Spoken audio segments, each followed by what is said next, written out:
Es pastāstīšu par Aināra Šlesera skandāliem top 5. Šlesera bijušās partijas LPP, LC un par labu Latvijai palika valstī parādā 1 miljonu eiro.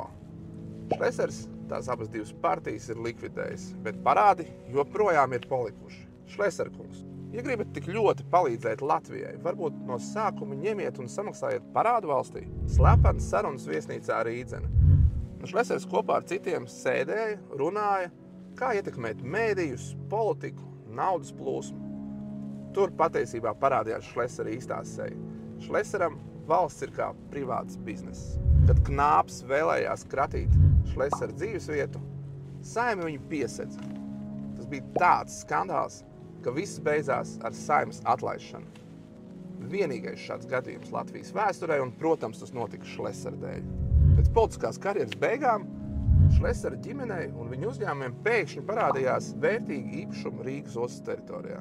Sakritība? Diezin vai. Tagad Ainārs Šlesers ir nolēmis kandidēt Rīgas domē. Oficiāli, lai it kā sakārtotu Rīgu. Neoficiāli viņam ir ļoti svarīgi pieņemt tādus lēmumus, lai palīdzētu sakārtot viņam piederošo Rīgas Waterfront projektu. Un vēlāk uzsākt zelta pasu tirniecību tuvu austrumu iedzīvotājiem.